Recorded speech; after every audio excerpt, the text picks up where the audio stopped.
relatives in Arkansas, and a lot of them are kind of in and out of prison, and they do a lot of these shady deals. And unfortunately, but so then I started envisioning it as it is now, and that's when it kind of fit. And we were lucky to find Guthrie, which is a neighboring town to where Ian and JD grew up in Edmond, and they just let us. I mean, they really did give us everything. The chief of police, Damon Devereaux, I mean, he just hooked us up with every location. We were rehearsing a scene in his office. We shot in the real police station. We used real cop cars. He really gave us the keys to the city, and we were rehearsing a scene in his office, and we had a stapler for a gun, and Worm's stealing Marlowe's gun, and Damon was like, "Yo, y'all want a gun?" And he was like, stapler. And he was like, no, and he takes his gun out, takes the clip out, and shows it to each of us, like, "See, there's nothing in the chamber, nothing all right, go ahead." So we rehearsed with his gun, and it was just that kind of mentality throughout the entirety of the shoot, really. It was like, what do you need? You know, there were a couple of snafus. Yeah, I mean, he gave us the four-wheeler in the beginning. I mean, you know, a couple of the cop cars, obviously. The crazy thing with the cop car is I went to pick up the cop car, you know, that he, off the bridge, is coming back in. I went to pick up the cop car, and the cop car we were supposed to use wasn't there. And so, you know, I was like, oh gosh, we gotta get the cop car. And, you know, one of the guys at the police station takes me out back to get another cop car. And he's like, I just want to make sure there's nothing in here, you know, that is harmful for anything, you know. He opens up the truck, and there's 4 shotguns in the truck. And he was like, well, these aren't supposed to be in here. I was like, all right, nice. He took those out, but he didn't take the shotgun out of the front, you know, like right next to Worm when he's driving. And we wouldn't have had that shotgun if we would have had the other cop car, because they took that one out. So that's a loaded shotgun ready to go, like sitting next to Worm the whole time. Hold on, I'll come back to anybody else have any questions up there before I go back to people who already asked the question? Okay. Yeah, how long did it take to actually film the whole thing? Like, just the process of filming, and like how many attempts of the 2 take? Well, I think I was in Oklahoma for a little over a month. And the plan was to have, you know, a week of rehearsals at the Woods' house and just run it like a play, and then take each of those scenes and then do it in the actual locations, take a week for that, and then try running maybe a half at a time, and then try getting the entire film.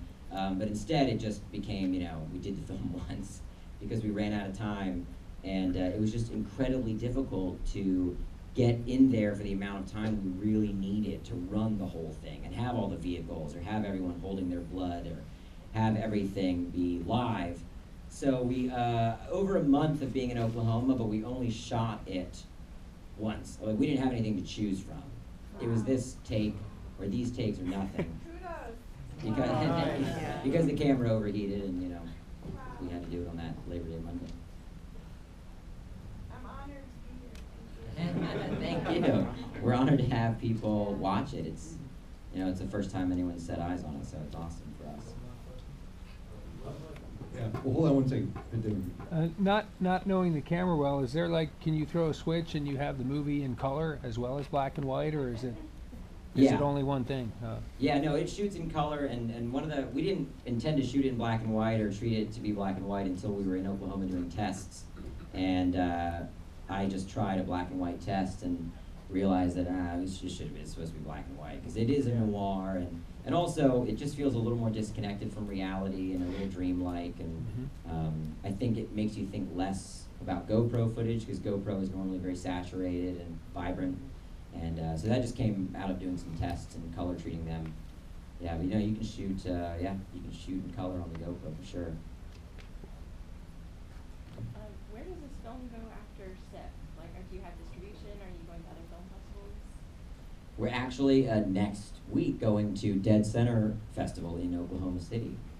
Yeah. So that's the next stop. But that's full circle. Yeah.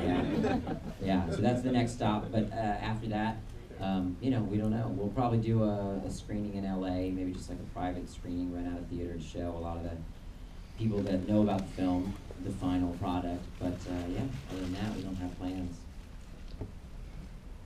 Was it hard to find money to shoot this movie? No. Yeah, it was. Well, I kind of financed the production of the movie with wedding video money. And then Kickstarter was how we got the post money. And then we got through the Kickstarter money and we still weren't finished. So we actually went to some of the people that had donated through Kickstarter and asked them to give more formally as investors and it not just be a donation. And that's how we got the kind of final push of audio work done on the film. Yeah. So it was like a 3-stage process to get it done. Yeah. So this is much a question for other audience members. Probably in the first 10 minutes, I was fighting motion sickness, and I was wondering if other people experienced that, and if there was consideration into like how to ease people into that. That is a good question, because I wonder if some people have said because there's a central figure and there's something to affix your eyes to that is more or less stable, that they don't experience the kind of Blair Witch effect. But then other people have said, you know, the movie makes me want to throw up. Felt like they adapted to it, or No. yeah. It was emotional. It was very touching in the gut, being so close to the character's eyes. And I thought the acting was very good, so it drew me into it immediately, very much. Cool. I think that's a really interesting question, you know, from an audience member to the rest of the audience. You don't usually get that very often, and I can say when I was first watching it, you know, it was like, I was like, oh man, I don't know. What is this, how can you sustain this? And I think that's a great testament to the film that you guys made, is that not only can you sustain it, but it actually builds momentum as it goes. And you go deeper into Worm's psyche, into Worm's character. And I think that immediacy, that truth of the camera right in his face, is, you know, I think that really works well in the film. So I think it's a great decision. So, right there, and then up in the back. Have you ever considered shooting it from a point of view perspective? Yeah, like from his point of view? Well, when we were shooting it, I got super jazzed on the idea of there being like 5 alliterations of Worm. And, you know, what was Marlowe doing the whole time? He should wear a snort cam. What was Maverick doing? And then we'll intercut them, and it'll be like, you know, Matthew Barney's Cremaster cycle. It'll be this master version of all of them intercut. And then I realized, like, we should focus on getting this one done. And then there's the flip side of it, is the POV, because a film that I watched leading up to this was Lady in the Lake, which is all POV. And yeah, and I think that's the idea, is that it's just, we're just choosing to tell this story from that perspective, but you could investigate, you know, because who was on the phone when Worm was calling Megan and then Dustin took the phone back? It probably wasn't Megan, and you know, all that stuff, and who was Megan yelling at on the phone in the beginning? So there's all sorts of fun ways to investigate the other kind of splintered narratives. I always had an idea that, like at the very end of the film, to reveal some kind of big thing, the camera actually like swings around on some kind of belt rig. I still want to do that. I don't know if it's possible. It would require ball bearings, I think, but I think we can still do it. Innovating, like Kubrick. You have to build your own cameras. Final question in the back. All right, so despite the high concept nature of this film, what carried me the most was the performance. So you've done movies before. Yeah, those are really well done. Have you done acting before, and whether or not, how much was the experience as like driving the performance as opposed to just raw talent?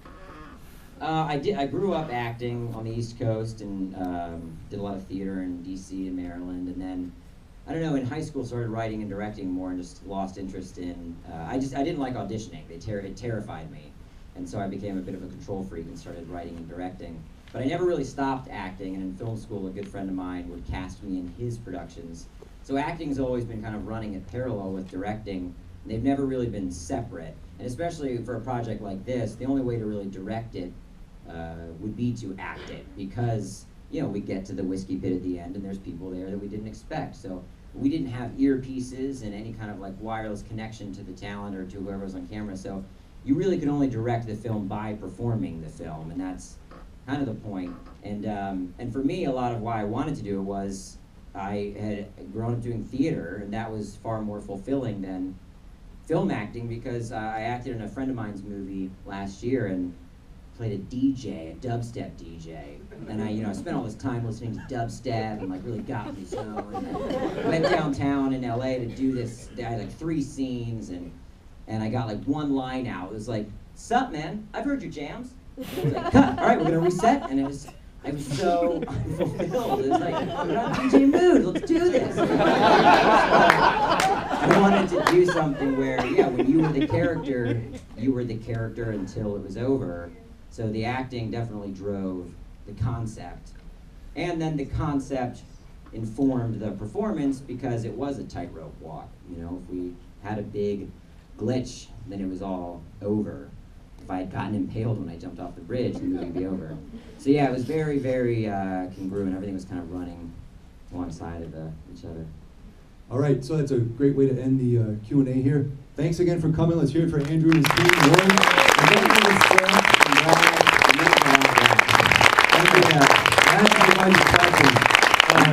We're going to screen again. You guys know offhand when the next screen is? Tomorrow at noon. Tomorrow at noon. We also have our Catalyst panels tomorrow at the Film Center. You can find Worm on Twitter @WormFilm. So tell your friends about it. Spread the word. And just remember, you guys were here first. Thank you all. It's the GoPro. Yeah. This is the GoPro? Yeah. Well, I'll just ask them if I can upload this on YouTube. Maybe I can get some hits. And probably promote them. You seriously, that's the size of the camera? Yeah. Oh my God. Welcome to... $300? Yeah, right That's about. it? Oh. Yeah. What's the length? Well, he said, what, an hour before it heats up? 30, 40 minutes. That is so cool. Yeah. I was expecting something much